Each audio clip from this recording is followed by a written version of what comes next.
Dulu ketika saya tampil, saya merasa semangat sekali karena saya terbantu sekali dengan bergabung di komunitas bisnis Ciputra Entrepreneur Club, Pak. Ketika itu saya menampilkan pertunjukan wayang golek duit. Woi, itu yang di TV-TV itu. Woi, jadi ya? Jadi kayaknya momentumnya tepat. Waktu itu ada film animasi Ipin Upin, episode Dongeng Malin Kundang. Saya menampilkan pertunjukan teater animasi wayang golek duit. Di sini kan belum ada. Jadi kayaknya orang itu melihat, woi, apa yang diingatan masa kecil itu ya? Ada yang menarik ketika saya tampil di sepanjang jalan Tunjungan Surabaya itu. Orang baru berpikir, ini orang kok nggak ngerti aturan. Orang bilang gitu. Kenapa? Ada di dekatnya Hotel Majapahit itu kan ada tulisan ya, dilarang jualan di sini, di jalur jalan Tunjungan, jalur lurus itu kan rame banget itu. Malam itu tambah rame. Kalau nggak salah itu tampilan saya yang kedua, kalau nggak salah yang ketiga. Nah, pertunjukan saya itu tepat di bawah tulisan itu. Di situ dituliskan, dilarang jualan di sini. Dan saya pertunjukannya tepat di bawah yang itu. Jadi saya jadi perhatian orang. Kan saya melihatnya itu bukan karena tidak bolehnya ya. Karena malam itu orang itu berjalan itu sangat-sangat ramai sekali. Saya pernah menghitung, satu malam itu ada setidaknya 1.500 orang lewat bolak-balik itu. Akhirnya kan kalau dari segi entertainment show, saya kan diuntungkan karena banyak orang yang melihat saya. Ketika itu dipasang di situ, saya tuh menampilkan pertunjukan setiap malam itu tidak kurang dari 2-3 polisi itu yang setiap hari mengasih tahu saya. Ada satu Satpol PP. Woi, iya Pak, nanti saya lagi tutup. Jadi waktu itu saya berjalan satu hari, satu malam itu ya. 2 malam itu bukan jam 7 sore. Itu jam 9 malam lebih-lebih itu sudah saya tutup itu pertunjukan saya. Karena takut tawan Satpol PP. Waktu Satpol PP-nya lewat, akhirnya saya geser tutup. Ternyata lama-lama yang orang pada lewat, akhirnya ada penonton di situ. Karena melihat akhirnya ada donasi saweran setelah kurang lebih 10 hari. Lama-lama satu Satpol PP itu yang datang biasanya jam setengah 11 malam, saya sebelum datang sudah tutup ya. Itu lama-lama datangnya jam setengah 10 malam. Akhirnya saya kalau nggak mau ya diangkut. Akhirnya saya pindah. Ya sudah Pak, saya nggak show di sini. Saya pindah di depan Indomaret waktu itu. Tapi besoknya langsung di tempat itu kan ada bunganya gitu. Ada pohon itu tak kasih spanduk tulisan bahwa pertunjukan gratis wayang golek duit pindah di Indomaret. Jadi orang penonton saya yang tetap malam itu ke situ ternyata akhirnya mencari saya juga ke depan Indomaret di arah yang berbeda. Akhirnya saya di situ tambah ramai juga karena kan arahnya kan juga berbeda. Jadi banyak penonton malam yang dulunya nggak lewat di tempat yang semula akhirnya lewat ke tempat saya yang baru itu. Mereka juga nonton. Alhamdulillah Mas, memang awalnya itu ramai sekali, lama-lama ramai banget. Tiap hari itu kadang-kadang show sendiri tuh nggak mampu, harus 2 orang, saya dan anak didik saya Maxwin Jaguar. Dia pemusik biola. Karena begitu ramainya orang nonton, kemudian mereka pada mendonasikan sawerannya itu. Jadi pertunjukan gratis.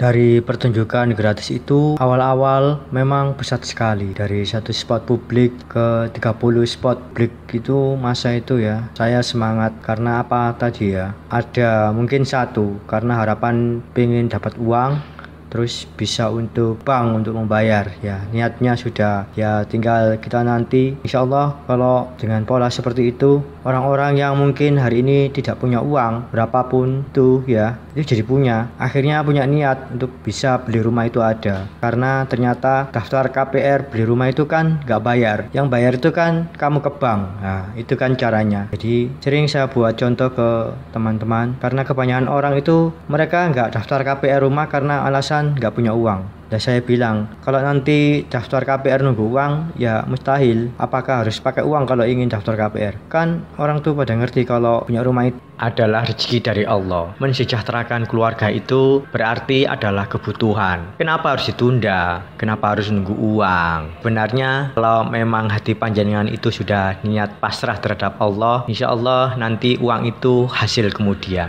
Allah yang akan menyiapkannya. Assalamualaikum warahmatullahi wabarakatuh. Perkenalkan, nama saya Muji Santoso ST MBA, dikenal dengan nama panggung Maestro Gigi. Kegiatan kami yang pertama adalah menampilkan pertunjukan gratis wayang golek duit dan merambah ke education dan entertainment di gedung Menara Base Mansion Hotel dan Apartemen di Jalan Jemur Sari 15A Wonocolo, Kota Surabaya. Saya kerjanya arsitek di Pakuwon Property Group, Mas. Saat saya pulang dari Amerika habis studi S2 saya dari Wisconsin University, suatu ketika waktu itu kami masih tinggal serumah dengan mertua saya. Kami mengalami banyak masalah di sana. Saya berpikir berniat untuk KPR rumah sendiri. Waktu itu saya tanya ke istri, "Dek, mau nggak kita tinggal di rumah sendiri ya?" "Ya ingin, tapi uangnya dari mana?" Istri saya bilang gitu. Setelah saya matur, "Adinda sayangku, kalau kita ingin beli rumah itu daftarnya gampang. Kamu punya uang berapa?" "Aku punya uang 2 juta. Jadi Dek, aku ada di 1 juta. Oke, ini sudah cukup untuk daftar KPR. Daftar KPR tadi kan tanya ke tetangga itu bayarnya aja 50 juta karena 10% dari nilai jual rumah. Akhirnya ya sudahlah. Nanti malam ikut aku tak ajari cara daftar KPR. Waktu itu saya malam bangun, istri saya tak bangunin, tak suruh. Dari pertunjukan gratis itu awal-awalnya memang pesat sekali. Dari satu spot publik, 1 ke 30 spot keramaian masa itu. Saya semangat. Ya karena apa tadi? Ya mungkin ada satu ya. Karena harapan ingin dapat uang, terus ya, untuk ke bank untuk membayar. Nah dari sini niatnya kan sudah. Tinggal kita nanti insya Allah kalau dengan pola seperti ini, orang-orang yang mungkin hari ini tidak punya uang, berapapun itu, akhirnya jadi punya. Akhirnya punya niat untuk beli rumah itu ada. Karena ternyata daftar KPR beli rumah itu kan nggak bayar. Yang bayar itu kan kamu ke bank. Itu kan caranya ya, itu katanya. Jadi sering saya buat contoh ke teman-teman. Karena kebanyakan orang itu nggak daftar KPR rumah karena alasan nggak punya uang. Jadi saya bilang, kalau nanti daftar KPR nunggu uang, ya mustahil lah itu. Apakah harus pakai uang kalau ingin daftar KPR? Kan orang ngerti kalau punya rumah itu adalah rezeki dari Allah. Mensejahterakan keluarga itu berarti adalah kebutuhan. Kenapa harus ditunda? Kenapa harus nunggu uang? Sebenarnya kalau memang hati panjenengan itu sudah niat pasrah terhadap Allah, insya Allah nanti uang itu hasil kemudian. Allah yang akan menyiapkannya. Uang tadi yang 3 juta itu besok kita sedekahkan ke anak yatim. Di niat saya waktu itu, ya Allah, saya hari ini saya niat daftar KPR rumah. Entah dengan caranya bagaimana, itu terserah dengan Gusti Allah saja yang ngatur rezekinya. Yang jelas saya daftar KPR rumah. Andainya pun saya nggak daftar karena mungkin saya umurnya belum sampai, nggak jadi transaksi, atau mungkin saya nggak cukup uang untuk melunasi, itu urusanmu ya Allah. Yang penting hari ini saya sudah daftar KPR. Kebalikannya, banyak orang yang untuk daftar KPR rumah itu mikir uangnya terlebih dahulu, daftarnya belakangan. Saya ndak, daftar KPR itu ya itu, kalau kepingin daftar KPR ya daftar dulu kepada Tuhan, karena yang ngatur rezeki itu kan Allah. Jadi dari awal itulah akhirnya besoknya uang yang saya kumpulkan itu kita sedekahkan. Dan saya berdoa waktu itu, ya Allah, saya daftar KPR, semoga kau memberikan apa itu ya, usaha yang bisa untuk bisa bayar KPR rumah hingga melunasinya. 6 bulan berikutnya teman saya ada yang nanya, bos, usaha apa ya? Sekarang kok usaha pada sulit tuh loh. Di TV lagi musim acara unjuk bakat itu, audisi ya, sampai coba sana. Wah bos, itu yang unjuk bakat itu kan yang laku ya Jakarta, di sini kayaknya belum laku. Akhirnya alah ya nggak jalan, teman saya akhirnya nggak jadi usaha juga. 6 bulan saya tuh berpikir kayaknya kok usaha entertain ini perlu dicoba. Alhamdulillah waktu itu saya sudah tinggal di Menara Base Mansion, hotel dan apartemen di Jalan Jumur Sari, 15A Wonocolo, Kota Surabaya. Akhirnya saya mencoba untuk membuka akademi bakat itu. Saya mencoba itu event langsung ke Masjid Nasional Al-Akbar di Pagesangan. Awal mula saya mencoba satu pertunjukan, debut show perdana saya. Kalau di Jalan Tunjungan saya sudah kapok, sering gagal, show sering dilarang Satpol PP. Akhirnya saya tampil, kemudian tak tunggu sampai 1 jam, kok nggak ada yang donasi saweran ya. Akhirnya saya geser pertunjukan itu, masuk ke pasar-pasar pagi, bawa koper pertunjukan, usung ngalor ngidul ketemu orang, terus tampil mendongeng, konsisten ya, menampilkan dongeng anak-anak dalam format wayang golek duit. Kadang-kadang disawer ibu dan anak, punya saudara disawerin, lihat teman disawerin. Kurang lebih waktu itu tampilan pertama kali itu di 10 titik spot. Dari 10 lokasi itu saya buat itu ada yang mau lihat, tapi mereka ada yang ngasih saweran, ada yang ngasih 2.000, 3.000, nah begitu seterusnya. Jadi saya show pertunjukan itu sejak dulu mas.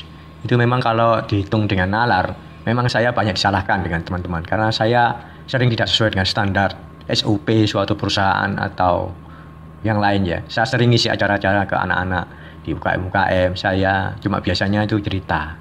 Tapi ini jangan ditirukan ya, ini masalahnya sangat berbahaya. Istilahnya itu pasrah, ikhlas.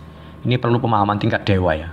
Saya punya penonton banyak, di luar sana itu punya banyak sekali. Saya yakin semua mereka itu akan bayar semuanya.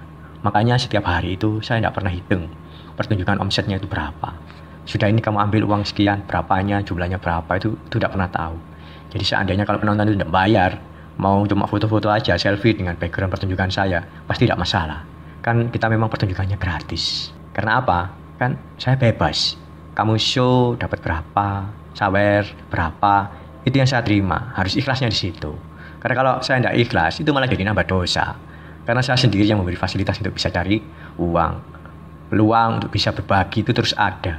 Misalkan ya, saya hari ini menerima saweran sebesar 2-3 ribu ya.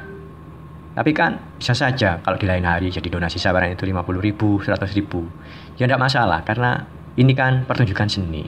Jadi kadang penghasilan itu tidak bisa dihitung seperti perdagangan atau bisnis. Jelas ya? Maksudnya begini. Tapi alhamdulillah tetap saya syukuri. Berarti yang saya terima itu kembali ke saya. Ya itu hak rezeki saya yang saya terima hari itu. Dari saweran itu yang gratis dari penonton itu 3.000, 4.000. Cuma itu. Mulailah saya mendirikan sekolah talent yang kita kasih nama Menara Bintang Academy ini. Di sini kami membina anak-anak yang mau belajar sesuai dengan bakat aslinya, sesuai dengan tes Fincher-nya. Saya buka mulai 1 tahun terakhir ini. Kita itu kalau ingin sukses, mental terlebih dahulu yang kita rubah. Karena ibaratnya kita ini hardware ya, bahwa mental sukses itu adalah software-nya. Ibaratnya kalau dengan punya HP, tapi tidak diinstal WA, maka kita tidak bisa menggunakan WA. Sama aja dengan diri kita ini. Kalau kita ingin sukses, ya kita harus install terlebih dahulu. Mental kaya itu harus terlebih dahulu kita install di dalam diri kita. Salah satunya ya tadi, dengan cara apa? Satu ya, ciri-ciri mental orang kaya juga bisa adalah membantu orang lain, murah hati ya, akhlaknya baik. Itu salah satu mental kaya. Karena mental kaya itu sudah ada dalam diri kita, maka akan mudah buat kita itu untuk sukses karena sudah ada instalan di dalamnya. Nah, itu juga perlu kalian juga masukkan. Makanya saya sering ajak anak-anak SMA waktu open ya, waktu acara seminar dan sebagainya. Itu tanya saya, sekarang saya tanya, ada nggak yang di ruangan ini yang pengen kaya? Ternyata semua itu pengen kaya. Saya pengen kaya pak, pengen sukses. Itu semua, rata-rata hampir 100% itu anak-anak saya tanya tadi itu. Setelah nanti kuliah, lulus dan dewasa, dia itu pengen sukses dan juga pengen kaya. Kalau kamu pengen kaya, pengen sukses, kamu belajar dengan siapa? Apa kamu diajari di sekolah bagaimana menjadi kaya, menjadi sukses? Tidak pak. Terus kira-kira nanti orang bilang semua sukses nggak kalau nanti lulus? Ya itu tadi pak, nggak tahu. Kenapa? Karena kalau orang pintar bahasa saja, itu harus belajar dengan guru bahasa.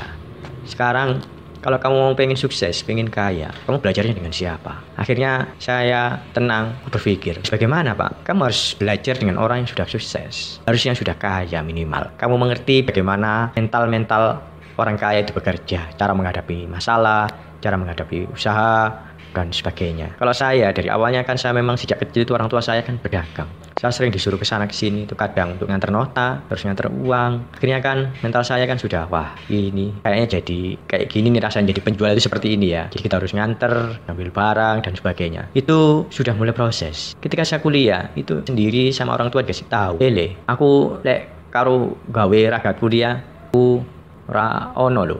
Yen awakmu gelem bareng karo juragan bapak sing nang Lamongan ndek babat iku. Insyaallah kena dienggo biaya kuliah." Oke pak, akhirnya waktu itu saya semangat sudah. Sampun pak, tak tagih di waktu itu di pondok ya, alhamdulillah. Itu saya di Al Amin Sumenep selama masa magang kuliah di sana. Itu kurang lebih setahunan ya, gitu. Saya setiap minggu itu ya pulang ke Surabaya tapi malah nagih tadi. Jadi saya pergi ke Lamongan, ke Babat itu untuk mengunjungi dulu itu bakulnya bapak ya, orang tua saya. Yang dulu itu uangnya masih ada di situ, yang belum dibayarkan. Akhirnya saya jadi nagih ke sana, dapat uang, bisa untuk kuliah, bisa untuk ke pondok sampai tamat. Itu pengalamannya ya itulah. Makanya saya akhirnya menjadi apa yang ya menjadi dewasa karena sudah terbiasa berinteraksi dengan pedagang-pedagang dan orang lain. Mentalnya itu seperti itu. Saya yakin hari ini anak-anak SMA itu ketika saya tanya, kan saya sering ya dari karyawan, ternyata mereka itu belum punya mental pengusaha sama sekali. Jadi ketika mereka ditanya kerjanya apa, belum ditanya kerjaannya apa, itu sudah tanya gajinya berapa. Nah ini kan lucu ya, ibaratnya saya ini punya HP ya, kamu tunjukkan dulu kamu itu speknya seperti apa, kamu itu ibaratnya HP itu ya memorinya berapa, baru nanti saya akan menilai. Rata-rata itu anak-anak muda itu belum kerja, belum tahu ya, belum interview sudah tanya gaji. Rata-rata kalau orang yang sudah punya mental pengusaha itu tanya gaji itu malu. Ya pak, saya tak kerja dulu, nanti biasanya saya seperti apa, nanti pastinya kamu nanti pastinya seperti gaji bapak mau gaji saya berapa, saya tak ngikut aja. Mental pengusaha itu memang hari ini belum tercipta di anak-anak muda kita, apalagi tamatan SMA itu ya. Kayaknya mereka itu masih bingung. Dia itu yang mau tamat itu mau kerja juga bingung mau kerja di mana. Kalau mau usaha sendiri itu juga bingung mau usaha apa. Insya Allah kalau mereka sudah mengerti mentalnya pengusaha. Tanpa modal itu sudah jadi usaha, jadi tidak harus punya uang. Karena sebenarnya banyak orang di luar sana yang membutuhkan skill-skill seperti itu. Tidak harus punya uang, tapi kamu harus punya skill seperti ini. Saya juga punya. Saya kerjasama dengan teman saya yang ada di Wonogiri. Saya nggak punya modal untuk buka mie ayam Wonogiri itu. Saya nggak usah modal, tapi sudah ditawari. Karena saya punya market, saya punya pasar yang jelas, punya relasi yang banyak. Harganya mereka akhirnya mereka yang butuh jalan itu pasti butuh orang-orang seperti itu. Salah satu membayar kesuksesan itu ya tidak harus dengan uang. Sebenarnya kalau dilihat, orang yang punya rumah itu karena mereka mau membayar rumah itu dengan pakai uang. Orang yang punya mobil, ya motor itu juga harusnya mereka kan bayar itu pakai uang. Tapi kalau sukses itu tidak harus dibayar pakai uang. Bisa pakai apa? Bisa pakai tenaga, bisa pakai pikiran ya. Makanya anak-anak saya yang masih sekelas SMP, SMA itu saya ajarkan. Kalau kamu nanti ingin besar, ingin sukses, nanti sukses ya. Hari ini kamu harus mulai mencicil, membayar kesuksesan itu sejak sekarang. Contohnya apa? Misalkan kamu masuk ke kamar masjid atau asrama di pondok ya, di kamar mandi pondok dan sebagainya. Kalau kamu melihat kamar mandi pondok itu masih kotor ketika kamu masuk, ya kamu harus membersihkan. Biar orang yang sesudah kamu itu nanti menggunakannya itu sudah bersih, sudah nyaman. Nah, itu adalah salah satu cara ya membayar kesuksesan hari ini. Jadi gitu. Kalau di pondok juga gitu. Harus sudah mau membantu teman-teman yang kerepotan, yang kesusahan. Kita harus berusaha membantu. Jadi namanya kita sejak kecil itu sudah berani membayar kesuksesan kita nanti. Ini sebenarnya kalau untuk di Menara Bintang. Sudah banyak permintaan untuk teman-teman saya yang mau dari Malang, Lamongan, kota-kota lain itu kan minta untuk buka cabang di kabupaten sana. Akhirnya saya minta, siapkan tempat, rumah, dan lahan ya, satu. Setelah itu nanti tim kita persiapkan. Nanti misalnya kita kerjasama, itu sudah ada cabang di Malang sama Lamongan. Jadi mereka nanti siapkan rumah dan lahannya, nanti biaya-biaya dari sana sudah disiapkan. Saya cuma di awal saja menata, kita belajar mengajari anak-anak untuk show talent sesuai bakatnya. Kalau sudah jalan, mungkin saya bisa tinggal. Mungkin butuh waktu sekitar 2 minggu ya, 3 minggu. Sejak awal sudah selesai untuk buka cabang baru. Dan itu sistemnya kerjasama. Jadi misalkan nanti yang sana yang mengelola semuanya, ya sudah, saya tidak menguruskan semuanya ya. Saya cuma ambil royalti saja sekitar 10%. Itu dari keuntungan persis saja. Kalau belum untung ya jangan dikasih. Hanya semua itu saya bisanya untuk orang-orang yang di luar kota. Kalau di total aset mas, kalau di sini ini harga sekarang ini ya, properti ini sewanya saja sudah rata-rata 3-5 juta untuk ukuran studio. Kalau di apartemen seperti ini semua fasilitasnya sudah tersedia, mulai parkir, ruang terbuka hijau, koneksi wifi, gym, jogging track, kolam renang, musola, library ya, jadi komplit. Tinggal buka kelas, proses belajar mengajar para talent sudah. Para talent bintang itu bisa dimulai. Beberapa strategi pemasaran yang diimplementasikan di Menara Bintang adalah pemasaran melalui brosur, presentasi ke sekolah, pemasangan spanduk, ya, kaos, price, Menara Bintang, free trial, media sosial, ya, word of mouth atau dari mulut ke mulut itu ya, kartu nama, menentukan. Karena memang sekarang ini yang ada ini ya, mulai dari bangunan, properti itu semua menempati areal gedung, hotel, apartemen ya. Maka saya kasih nama ini Menara Bintang Academy. Gairah saya itu sebenarnya pengen mengajarkan tentang ilmu ya, ilmu tentang bagaimana bisnis itu bisa berjalan. Mulai usaha, karena saya pikir kalau kita ini pengen besar, ya harus kita menguasai ilmu korporasi itu. Bagaimana kita nanti bisa bekerja sama dengan orang lain dan itu legal. Tidak seperti yang terjadi sekarang ini ya. Banyak teman-teman itu yang berkolaborasi, kerjasama dengan sesama temannya, akhirnya bubar. Karena satu, saya bilang, kenapa bubar? Ya kenapa pak? Ya rata-rata mereka ini seperti orang nikah siri, tidak jelas. Jadi statusnya tidak pasti ya. Ketika punya hasil, itu bingung, terus dibuat rebutan dan sebagainya. Maka akhirnya kita kongsi dan seterusnya. Karena nggak ada kejelasan. Beda dengan korporasi. Korporasi itu misalnya ya, saya punya tanah, kamu yang pemodal. Nah, dari tanah itu harus diberupakan saham semua. Pemodalnya berapa? Nanti tanahnya dikonversi, dihitung berapa. Akhirnya kita bentuk PT. Yang PT itu dimiliki oleh bersama. Jadi jelas pembagiannya. Misalkan saya menguasai 10% saham, yang lain 20%, 10% ya. Ya itu kita tinggal ngambil, kita rapat namanya itu RUPS ya, rapat umum pemegang saham. Kita menentukan siapa yang akan menjadi direkturnya. Setelah nanti ada untung, ya kita bagi sesuai dengan porsinya masing-masing. Jadi bagi dari bagian itu dari mana? Ya dari persentase tadi. Kalau 10%, ya dapatnya 10% dari hasil. Jadi nggak ada yang dirugikan kalau sistem korporasi seperti ini ya. Jadi di tempat kami ini ada namanya, selain kami siapkan satu paket outbound, paket edukasi tentang masa depan, ada lagi paket edukasi tentang kewirausahaan juga. Kalau anak-anak muda yang hari ini mungkin bingung pengen belajar tentang kewirausahaan, saya siap. Mungkin di sini nanti bisa 5 hari atau 10 hari. Ada mesnya, nanti kita ajarkan mulai dari awal hingga akhir.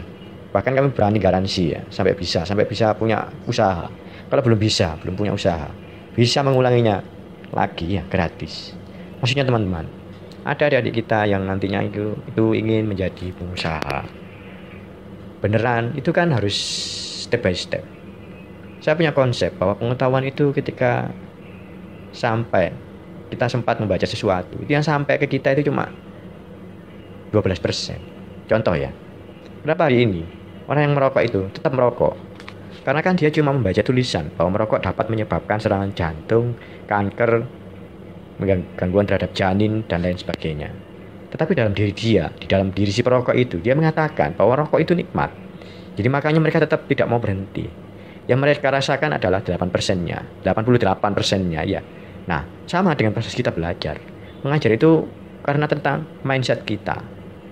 Cuma kita sekedar melihat tulisan, ya, membaca tulisan. Respon pada tulisan itu cuma 12%. Yang 88% itu akan ketemu bagaimana step by step-nya. Jadi yang banyak pengaruh itu justru ketika yang ketemu itu. Makanya banyak orang yang tanpa dikasih tahu tentang bagaimana cara sukses, ketika ketemu dengan banyak orang sukses, dia sudah terpengaruh sendiri untuk sukses. Nah, itulah yang jarang diketahui oleh orang. Sebenarnya bisnisnya itu ya seperti itu. Karena kita cuma membaca tulisan, melihat teknis dan sebagainya. Itu pengaruhnya cuma 12%. Nah, beda kalau kita datang, kita bertemu dengan orang yang pelakunya itu ya, itu beda sekali. Kenapa? Mereka bisa merasakan, bisa bertatap muka. Akhirnya ada nilai-nilai yang mungkin tidak bisa ditulis dengan tangan, itu ada. Disitulah, maka guru saya bilang bahwa kamu sering ketemu saya aja, biar nanti kamu cepat kesetrum. Artinya apa? Nyetrum itu artinya nular suksesnya itu. Karena saya sendiri banyak belajar, mulai dari yang berbayar, mulai dari yang 100.000 sampai yang 50 juta itu pernah saya tempuh untuk satu ilmu. Jadi itu yang sebenarnya saya harapkan. Karena kota Surabaya ini saja ya, itu sudah ada sekitar 300.000 anak tamatan SMA per tahun. Nah itu, kalau anggap saja nanti 10% aja jadi pengusaha, sudah lumayan. Berarti di setiap tahun ada kurang lebih 30.000 pengusaha baru yang ada di Surabaya. Jadi biar nanti negeri ini benar-benar berdaya. Coba bayangkan, sekarang yang kita lihat di luar sana itu banyak sekali. Kita melihat tanah yang nganggur, kosong, dan sebagainya.